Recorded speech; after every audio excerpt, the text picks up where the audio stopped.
네, 오늘 시그널픽에서는 김재원 국민의힘 최고위원 모시고 자세한 얘기 나누겠습니다. 어서 오세요. 안녕하세요. 저희가 앞선 코너에서도 김현지, 이제는 제1부속실장인데 김현지 네. 실장에 대한 얘기를 좀 나눴었는데요. 국감 출석 여부로 한창 논란이었었는데 총무비서관에서 보직을 이동했어요. 국감 피하려고 보직까지 바꾼 걸까요? 뭐 그렇게 다 보죠. 예. 사실은 이제 우리나라에 국정감사 제도가 도입된 것이 김영삼 정부 때인데요. 그때부터 지금까지 국회 운영위원회는 대통령실 내지 과거 청와대를 국정감사를 했는데 네. 이때 통상 그 비서관급 이상을 기관 증인이라고 해서 그 기관에 소속된 직위 자체를 증인으로 소환을 하거든요. 네. 근데 단 한 번도 청와대 총무비서관 내지 대통령실 총무비서관이 빠진 적이 없어요. 예. 왜냐하면 대통령실의 뭐 특수활동비 사용, 뭐 무슨 여러 가지 근태관리, 기강 문제 이런 걸 물으려면 그 담당자가 총무비서관이잖아요. 네. 그럼 예를 들어 총무비서관에게 물어볼 수도 있지만 총무비서관이 아니라 비서실장한테 물어보더라도 실무적인 것은 제가 잘 모릅니다 하면 그러면 총무비서관이 답변을 해야 되거든요. 네. 근데 이제 한 번도 빠진 적이 없는 총무비서관을 굳이 국정감사에 출석시키지 않겠다고 계속 주장을 하더니 이게 여의치 않으니까 여권 내에서도 출석하는 게 맞다 하니까 이제 부속실장으로 보냈거든요.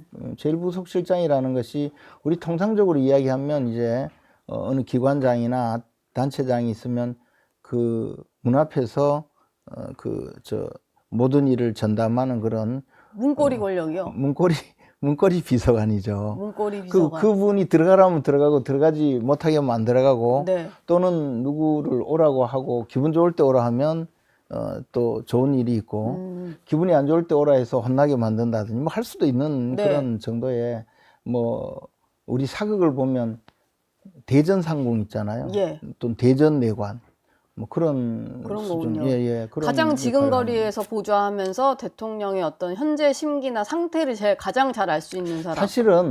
사실은 이제 이게 아주 공적인 자리임에도 불구하고 또 가장 사적인 자리이기도 해요. 대통령의 사적인 어떤 용무를 다 전담을 해줘야 되는 자리죠. 예컨대 예.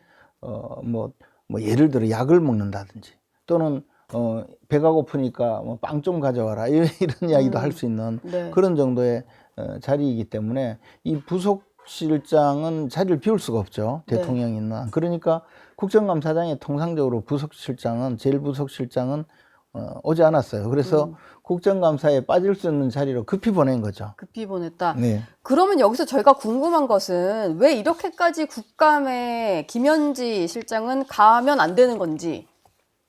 뭐 출석해서 좀 몇 마디 질문에 답을 할 수도 있을 텐데 왜 이렇게까지 피한다고 보시나요? 그러니까 이제 그냥 일반적으로 생각할 수 있는 것은 김현지 비서관이 나와서 질문에 답변을 할 때는 네. 뭔가 답변하지 못할 게 많이 있을 수 있다.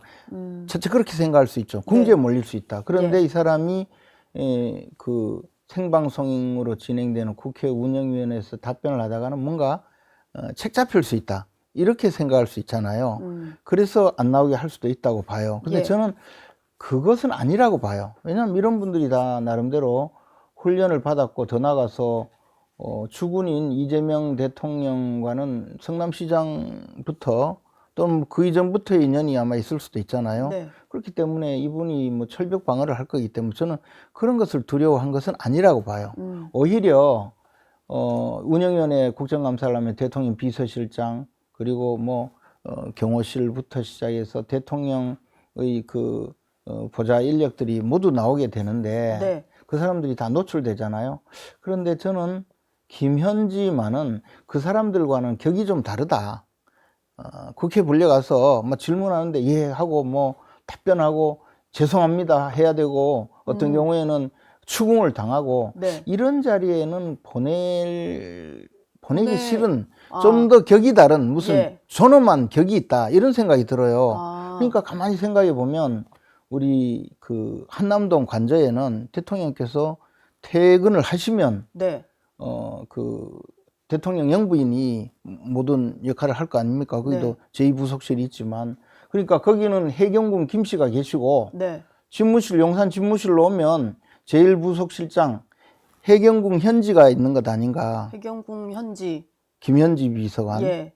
그러니까 해경궁 김 씨와 해경궁 현 씨가 해경궁 김 씨와 해경궁 현지가 동급이 아닌가. 좀 그런 생각이 들 정도로 이게 아주 존엄한 존재이기 예. 때문에 네. 국회에 가서 그냥 뭐 시쳇말로 찌질하게 답변하고 혼나고 그러는 자리에 내보내기 싫은 것 아닌가. 모욕을 당하는 자리에 내보내기 싫은 게 아닌가. 오히려 이제 김현지 실장이 나가서 말 실수를 할까봐 걱정된다기보다는 저는 그렇게 그런 보죠. 자리에 나가서 이제 굳이 당하게 하고 싶지 않다. 그러니까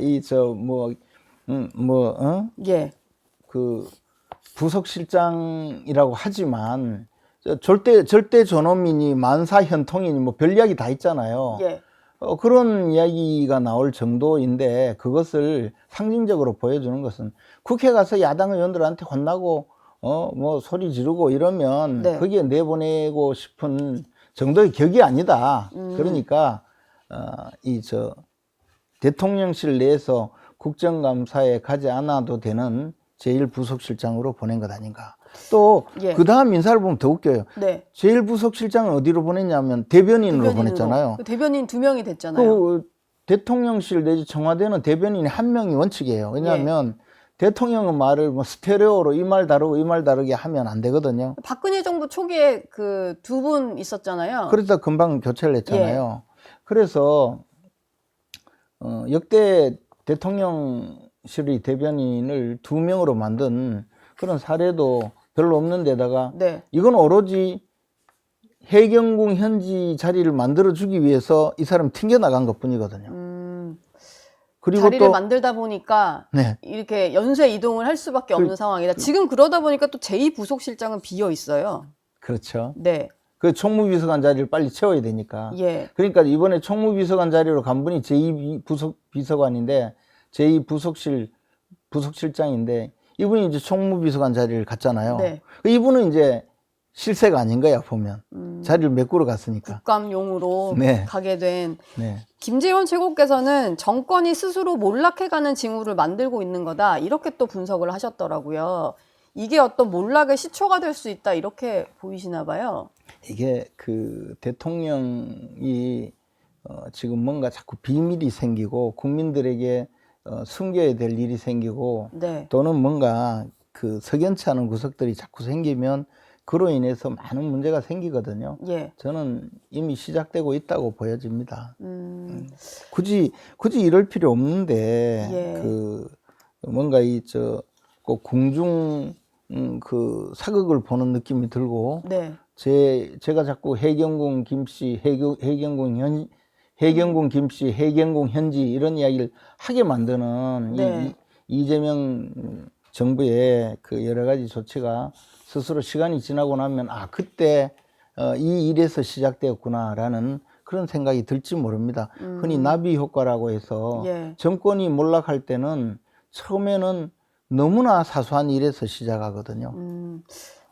지난 정부만 봐도 김건희 여사에 대해서 좀 왜 그렇게까지 감싸느냐 뭐 했던 이런 것들이 다 돌아오고 있으니까 민주당 안에서도 잘 보고 있지 않을까 싶습니다. 이런 상황을. 네. 근데 김현지 부속실장의 국감 출석은 절대 안 된다는 여건에서 조희대 대법원장은 원래 뭐 어떤 출석 의무도 없는 것 같은데 청문회까지 만들면서 출석을 좀 압박을 하고 있잖아요. 네. 잠시 뒤부터 아마 청문회가 열릴 텐데 이게 만약에 나오지 않으면 고발하겠다 뭐 이런 얘기까지 나오는 것 같아요. 저희 영상 많이 시청해 주시고요. 좋아요, 구독, 댓글, 알림 설정 꼭 부탁드리겠습니다.